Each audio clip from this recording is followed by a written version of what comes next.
Hello everyone, and welcome to another animated look back.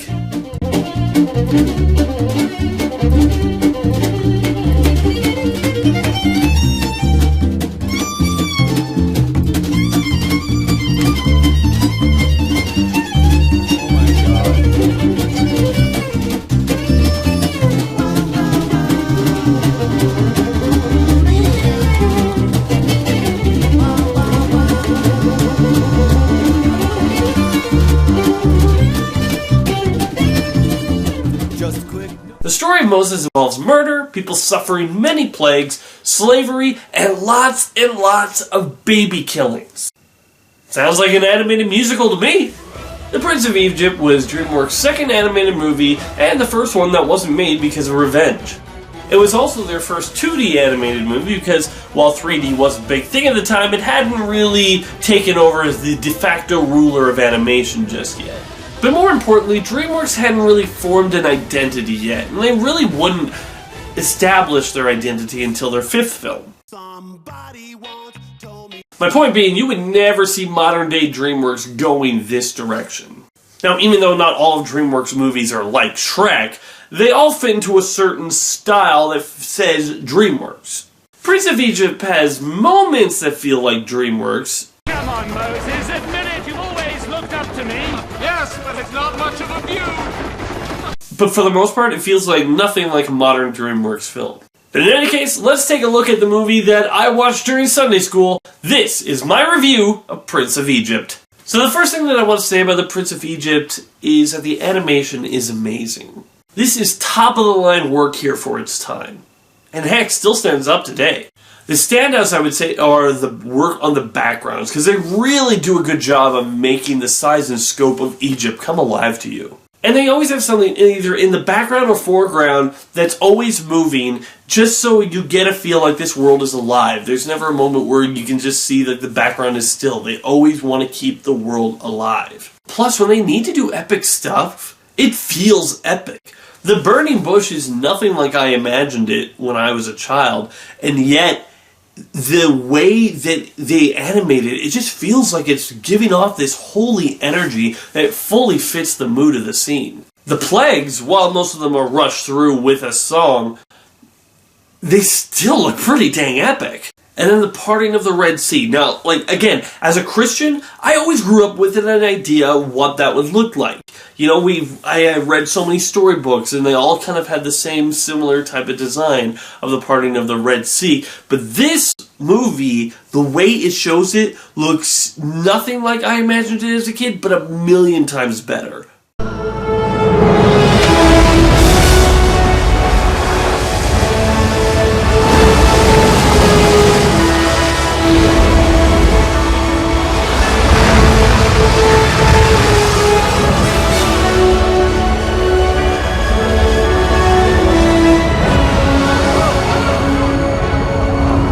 But there is more to the animation than just the scenes that show God's power. I mean, I love the way that the shots are handled, how they are angled. They fully take advantage that this is an animated movie and make every single shot count. Like, look at this shot here. You have to do so much work for a live action shot to even come close to making something like this. But because this is an animated movie, they can do it easier, but it still looks epic, and truly all of the animation really captures the biblical epicness of the story. And that brings us to a new segment on Animated Look Back. This is a segment that I like to call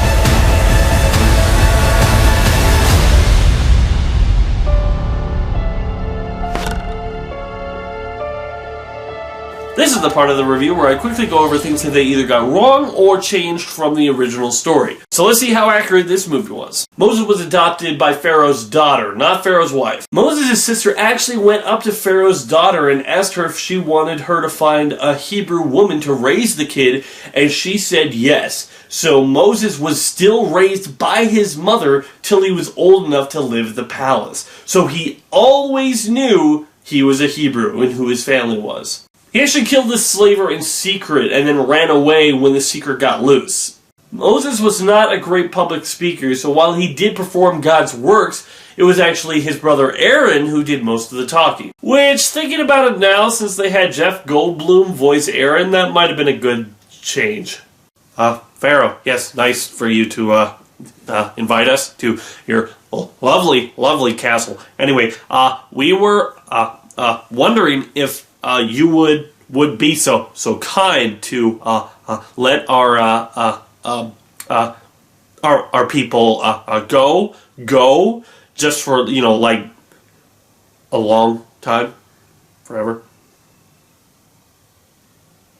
It's a tie. Yeah, this point of the movie where they're showing all their people united, and here's Moses coming down with the 10 Commandments, and everybody is happy. Yeah, they had already turned their back on God and were worshiping idols at this point. Honestly, I really want the end of this movie to be Moses coming down the hill with the 10 Commandments and being like, "Why are you guys bowing to a golden calf? I was gone for a few days! We have just seen God split the waters and all these plagues, and you're already praying to a cow!" And honestly, those are just a few of the biblical inaccuracies of this story. This is honestly more of an adaptation of the movie The 10 Commandments than it is an adaptation of the Exodus story. Although, I will say, I'm not as bothered by the changes in this film as I am to other biblical movies. Why? Because at the very least, they acknowledge it. The beginning of the film says straight up, this is not an accurate telling of the story, but we hope that it stays true to the spirit of the story. And I like that it puts it out there. It's saying we're not telling the biblical story as true as it can be. We are using this story to tell our own. And honestly, as long as the movie can be straight up with me about these sort of things, it doesn't really bother me as much. However, even if it was nothing like this story, that wouldn't really be the biggest problem, because this is a review on the movie's story, not on its theological accuracy. So just like with any adaptation, I'm going to have to judge the story that it tells and not the story it's based off of. But before we get to the story, I want to talk about the songs, because I love these songs. I think the songs did a great job of world building, character building, and just outright being entertaining and nice to listen to. Because the songs really do a good job of setting up the world. And even when the songs necessarily aren't singing about the world itself, the animation that they play under the song really flows the story along at a nice pace. Deliver Us sets up the world. It's very clear right from the beginning what the world is like for these Hebrew people. And the song is one of, pain and crying out and hope.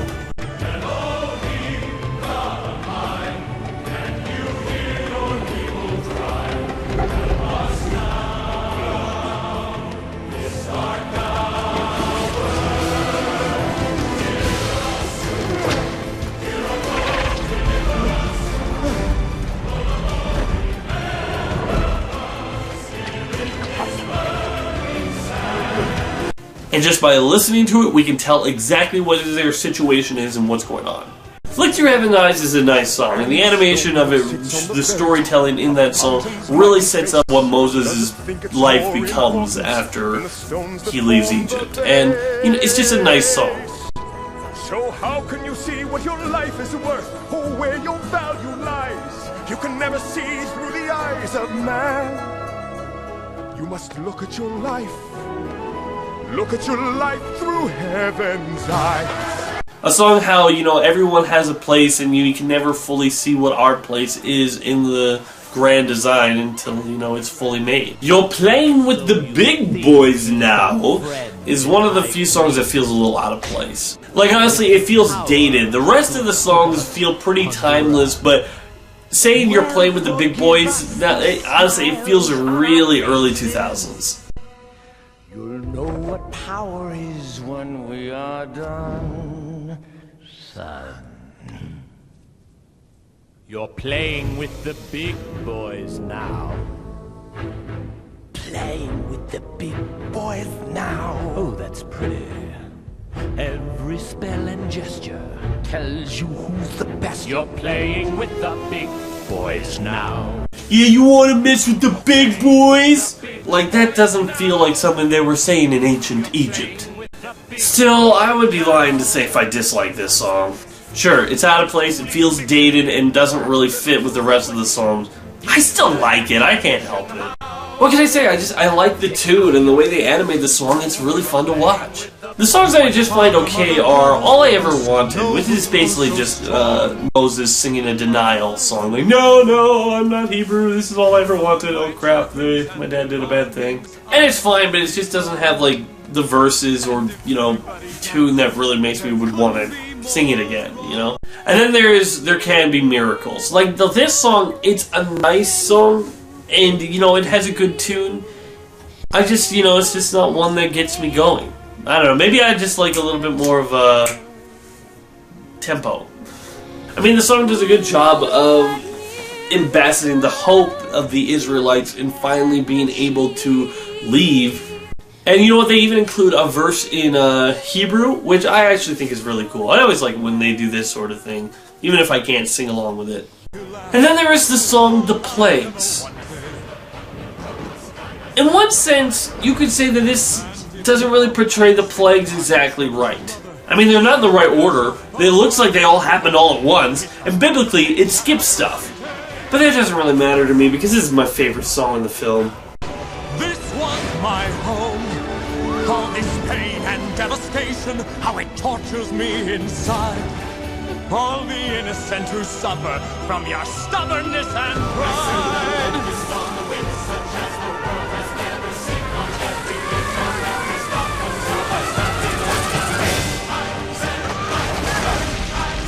The animation of the plagues are flippin' gorgeous, and the raw emotion coming from both the hero and villain, it's so real, you really feel it. Honestly, I get chills almost every time that last verse kicks in. It's just that good.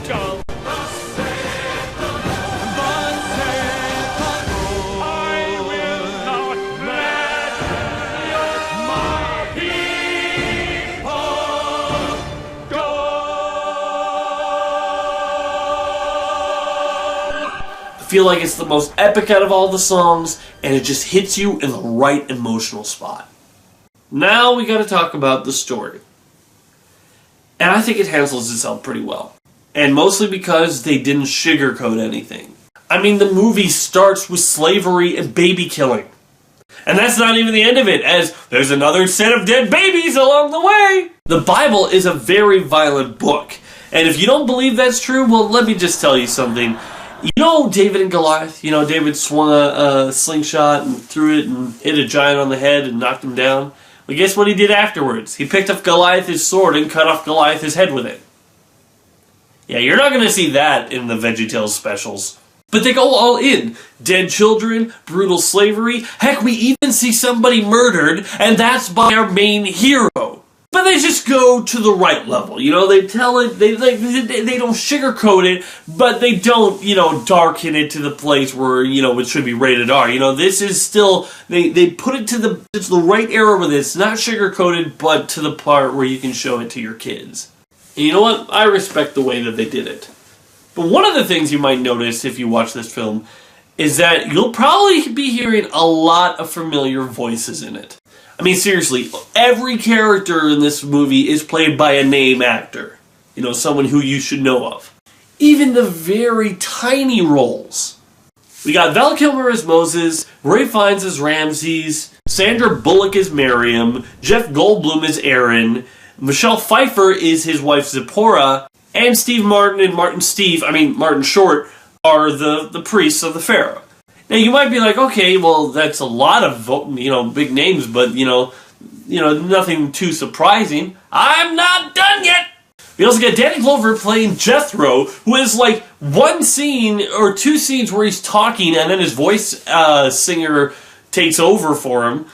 Helen Mirren as Pharaoh's wife, who has, 4 lines. And Patrick Stewart as the Pharaoh. What? Why? These are really big names for really not that big of a role. However, I'll say that most of them are pretty good and really inhabit their role, and you aren't that distracted by it. Except for, I will say, Steve Martin and Martin Short. Their characters as the priests, they're supposed to be comic relief, but honestly, I think they're not really portraying the right tone. I mean, everyone else is fitting this tone of the movie, where these two, I think, are treating this like any other silly comedy. But everyone else does an okay job. I like Jeff Goldblum because he doesn't go over the top, but his character doesn't really get a lot to do. And honestly, for most of these characters, that's all I have to say. I like them, but there's not a lot with them. You know, you get like only 1 or 2 moments to really shine, and then that's all they get. So I'm just going to skip over everybody else and talk to the 2 main characters that matter here. Moses and Ramses. I'm going to be talking about these 2 at the same time because honestly they are the most interesting part of the film. We see in the beginning that Moses and Ramses grew up together. They were inseparable. They grew up having fun together, and fun in ways that I think were totally not necessary. I mean, that chariot race, that scene always was a little bit too over the top for me and didn't really necessarily fit the tone that the story was trying to convey.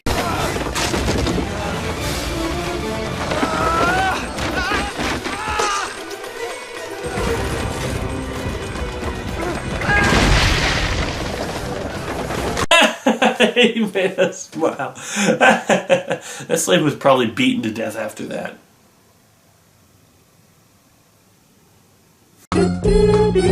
However, it does kind of play up the storyline for Moses a bit. He doesn't even think about anyone but himself, and doesn't really give the slaves a second look till Marion tells him the truth. Which, okay, there are some things about this scene that really bug me, and I'm going to get into them right now.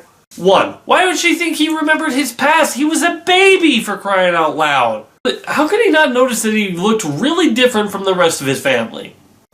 I'm just saying that'd be something I'd ask about. She also in this scene calls him the deliverer, but unlike 10 Commandments, which set up this whole prophecy of a deliverer coming to be, which, by the way, was not in the Bible, add that another to the biblical inaccuracy part. But in any case, there was no prophecy or anything set up here that a deliverer was going to come for them. I mean, they were praying for one, but there was no, like, foretold prophecy that this will be your deliverer. And so when she says, "You are the deliverer," I'm just like, how do you know that? In the Bible, Moses didn't even know that until God talked to him. So when she says, "You are the deliverer," it doesn't make any sense. I do, however, like how she uses the song that their mother used to sing to him in order to get his eyes to open and to see the possibilities. Sleep as you're rocked by the stream. Sleep and remember my last lullaby. So I'll be with you when you dream. However, while I don't necessarily like these things, she is desperate. I mean, she's been a slave her entire life, so I can see her character like grasping at straws in order to try to get her freedom. So it's not completely out of character here. But the reason they have him find out that he is Hebrew instead of going the Bible route, which he knew all along, is the fact that it makes interesting drama. Because now he has to choose. He has to choose to destroy his old life in order to set his people free. And I will admit, they do that well. I really like how they set up his relationship with Ramses. 2 brothers just getting in trouble together. But once Moses sees what all the harm Egypt is doing to these people, he puts them at a crossroads at each other. With Moses trying to follow God's commands, and Ramses not trying to let his father's legacy down. 2 brothers clash, and in the end, one is left to go with his family, and the other one is left with nothing.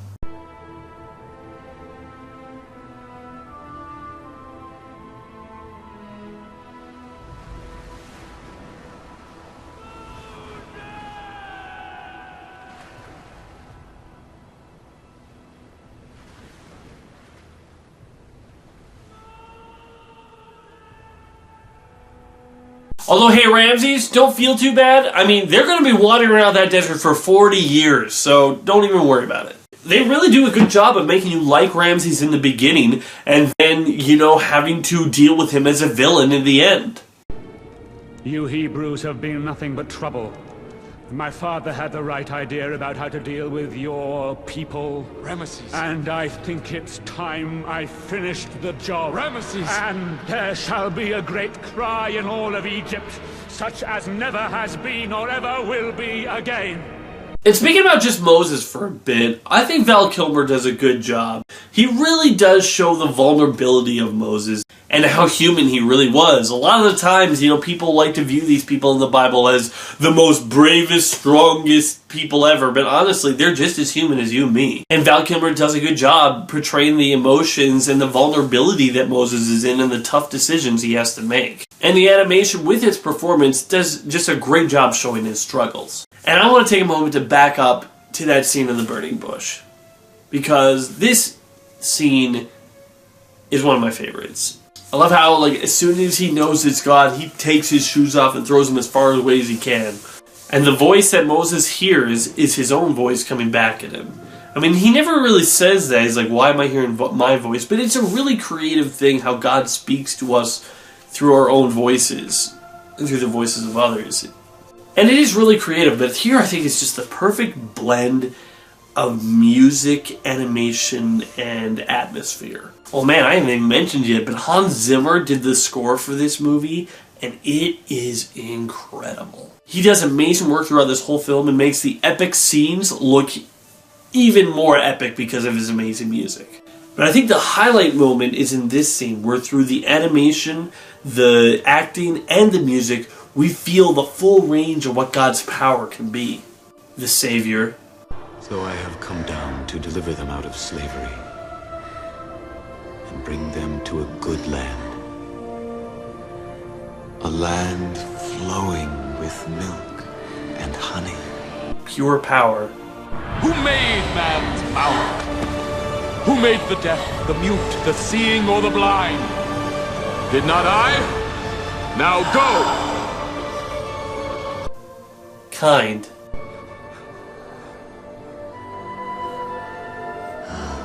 Moses, I shall be with you when you go to the king of Egypt. And majestic. Take the staff in your hand, Moses. With it, you shall do my wonders.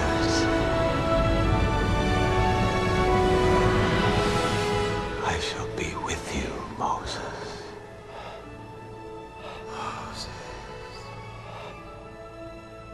Stuff like this is why this is an amazing movie. When stuff needs to feel epic, it feels epic. When it needs you to feel happy, you feel happy. And when it needs you to feel the power, it hits you with great animation, music, and acting. That is why I'm giving The Prince of Egypt an 8 out of 10. It's a great movie. Great animation, music, score, hero, villain. Honestly, the only reason it isn't higher is because I think that some of the side characters could have been developed more, and some of the elements in the story felt a little off. But I, for one, love this story. And even though we'll probably never see another animated movie like this from Dreamworks ever again, a good one, I can still be happy with the one that we got. Well, thanks for watching my animated look back, everybody, and be sure to join me on my next animated look back when I review The Incredibles. Da-da-da-da-da. See you around.